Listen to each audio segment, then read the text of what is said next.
Most people have forgotten about the case of Toby Cole, but as the 1980s drew to a close, she helped to inflame nationwide fears of a satanic kidnapping ring. The morning of September the 18th, 1989, Portland, Maine. A terrified young woman, apparently deaf, stumbled into the William B. Jack Elementary School, which overlooks Back Cove. She started frantically using American Sign Language. A translator was summoned. Eventually, this young visitor was taken to the Governor Baxter School for the Deaf in nearby Falmouth. She gave her name as Toby Cole. Strangely, she hinted that this might not be her birth name. Her claimed birth date was Christmas Day, 1974, making her 15 years old. Her story grew increasingly bizarre. She said that she had been kidnapped from a foster home in California some 2 or 3 years before, and that she had spent the time since as the victim of a satanic cult transported around the country, possibly into Canada. She provided authorities with drawings of occult rituals and sexual abuse. These drawings have never been released to the public. Apparently they were quite disturbing. Her story made headlines around the nation. Hoping that someone would recognize her, the police described her as 5 foot tall, with blonde or light brown hair. FBI agent Paul Kavanaugh joined the investigation. He told reporters, "Toby seems to possess a good vocabulary and is far ahead of children in her age bracket in intelligence and communication skills." He also said she's communicated that she's been abducted, and we have no reason to believe otherwise. Despite her high intelligence, Toby could not recall anything about the foster home in which she lived. No address, no names, not even a city. Just the suggestion that it was in Northern California. There were no reports of a missing minor in California matching Toby's description. Investigators must have sensed that something was wrong here. If a foster child goes missing, a foster parent must report it, otherwise there could be hell to pay. And if Toby's communication skills were so advanced, why was she unable to name or to describe her foster parents? A version of the Toby Cole story appears in Michael Newton's Encyclopedia of Unsolved Crime. Here are Newton's concluding words. She was never able to provide specific information leading to arrests. No further clues to her identity were ever found, and with her placement in a foster home, the trail went cold. As for her present whereabouts, police will only say she's in a safe place in the state. She's comfortable. She's been taken care of. Now, I have no idea where Newton got that quote, and I have no idea who told him that she had been placed in a foster home.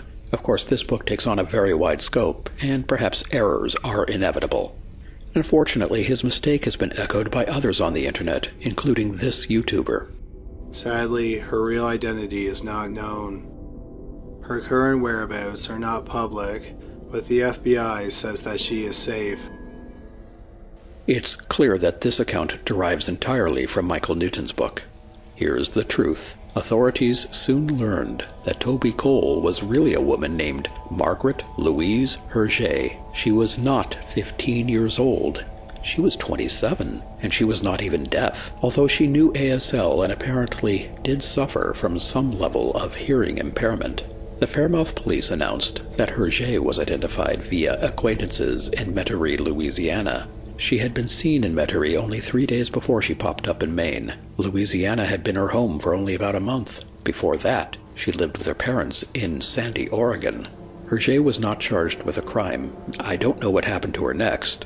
We are told only that police contacted her parents. There's one remarkable fact about this case which, so far, has gone unmentioned in all published accounts. Sandy, Oregon is, in essence, a suburb of the other Portland, the one on the west coast.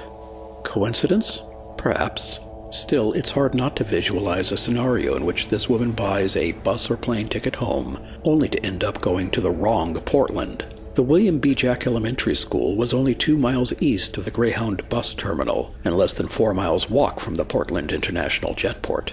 A mix-up theory might explain her presence in the wrong Portland, but it would not explain why she pretended to be much younger than her years, why she pretended to be completely deaf, why she called herself Toby Cole, or why she pretended to be the victim of satanic kidnappers.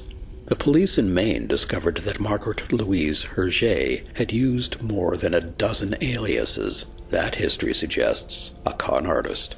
But professional grifters always have a motive. They hope to gain something. The Toby Cole deception seems senseless. She seems to have gone out of her way to increase the national paranoia level for no reason at all. Gore Vidal once said of Richard Nixon, "He lies even when he doesn't need to. That is the sign of a true artist." Ms. Hergé was another master practicing art for art's sake, and that's what makes this case so haunting. Naturally, I have tried to track down her present whereabouts, and that's when I encountered a further oddity.